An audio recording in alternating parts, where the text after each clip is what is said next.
Japan, the land of the rising sun.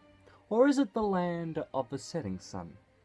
Japan is the world's third largest economy, and ever since it was opened up to the world when the American naval commodore arrived in 1853 with the goal to open Japan up for trade, from just the sight of the steam-powered ships alone, Japan gave in and in the years that followed came out of their isolation. Adopting Western ideals and inspired by the great European empires of Britain and France, pursued their own imperial goals. With colonies in Korea and, of course, invading China and much of Asia during the Second World War, becoming one of the most powerful nations in the world. However, following the Second World War, Japan was decimated, with its country in rubble and its economy destroyed. The Empire of Japan itself was dissolved. However, miraculously, Japan turned itself around, becoming the second largest economy in the world. But following the 1990s bubble burst, has been facing numerous problems since. Most critically, it's Japan's aging population. Japan is classified as the world's first hyper-aged country, with up to 30% of its population over the age of 60, with amongst the lowest fertility rates in the world, with an average birth rate of 1.36, which is far below the replacement level. Japan's population is expected to dip below 100 million at some point this century, and by 2060 would have lost around 50% of its workforce, down from 83 million to 44 million. In 2060, Japan's demographics will be 47% in the workforce, 40% over 60, and 13% below 19. This will mean that 47% of the population will have to support 53%, which will lead to a massive economic fallout, with less people meaning less people to consume and buy products, meaning less money that would be pumped into the Japanese economy. Face numerous social problems, as there could be discrimination towards older people. Families will struggle to support elderly parents and relatives.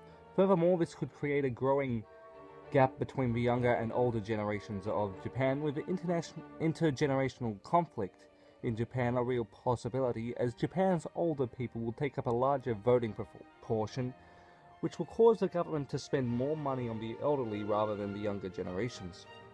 The reasons for Japan's low fertility rates include its strong working culture, with the culture first developing in the 1970s, as people would work hard to try and get a job, whereas in the 80s, when Japan's economy was booming and the second largest in the world, growing rapidly in this time, as Japan's economy was considered a miracle following the destruction and chaos inflicted on the nation following World War II, many Japanese worked overtime to try and maximize promotions.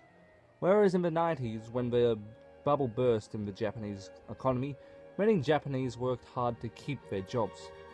This, as a result, has caused many social impacts through karoshi, in which people will often be worked to death, with people in their 30s often dying of heart attacks due to stress.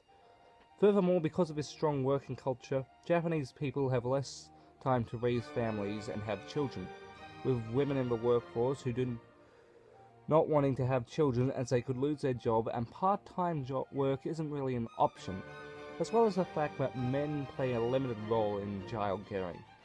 It is also considered socially unacceptable for women to have a child outside of marriage. Furthermore, the greater opportunity for women in the workforce has meant that they have more of a role in society than just childbearing. To solve these issues in which Japan is facing, the Japanese government has encouraged people to take up all their annual leave. However, Japanese people rarely do, as they don't want to be seen as letting their company down. The Japanese government has also tried to solve this problem through numerous policies, such as the Angel Plan, which was first introduced in 1994. The aims of this plan was to encourage people to have more children, as well as to increase the participation of women in the workforce. However, this policy has proven largely ineffective, though it was revised in 2009 by creating family-friendly working conditions and encouraging Japanese people to take up all their annual leave.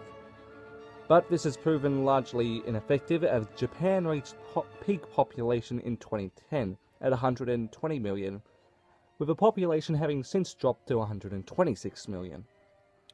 The Japanese government has also encouraged the use of social media through dating apps such as Tinder to try and help couples meet in person, in which they hope they marry and have children. Japan has also hoped to increase the participation of elderly in the workforce to try and combat this decline in the numbers of people in the workforce, with many elderly retaining jobs as most want to keep their minds mentally and physically active, as well as to remain socially active. The current retirement age in Japan is 65, though this age is unlikely to remain, as it will likely be increased in the future as Japan's population continues to age. Japan is deemed as the model for the hyper-aged country, as it was the first country to reach this fifth stage of development, with Germany and Italy having since joined Japan as hyper-aged countries. Russia too faces similar problems of a declining population through low birth rates. Because of this, many countries look to Japan as a model, as they are the first to confront this problem, with 100 other countries soon expected to face this similar problem.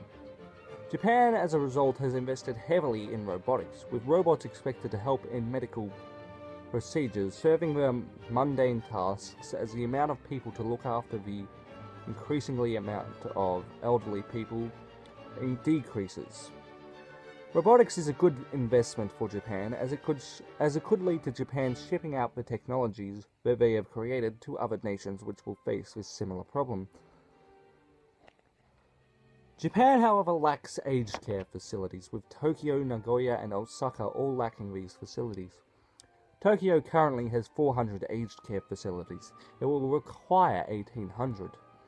By 2050, the rate of elderly people is expected to grow across the world, from 5% to 10% in Africa, 34% in Europe, 28% in Asia, 26% in North America, 24% in Oceania, and the Latin Americas.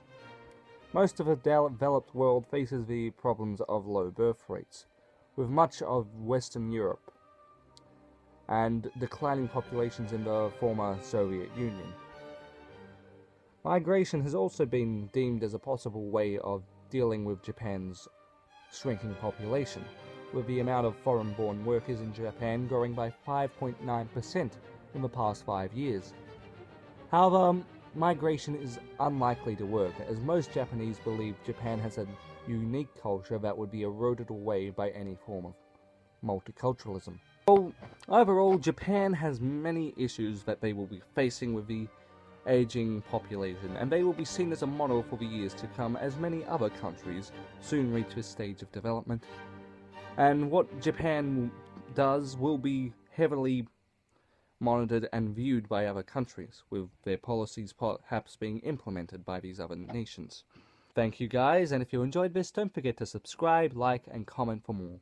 And also, don't forget to check out my other channel, Blaine. Link in the description below. See you next time.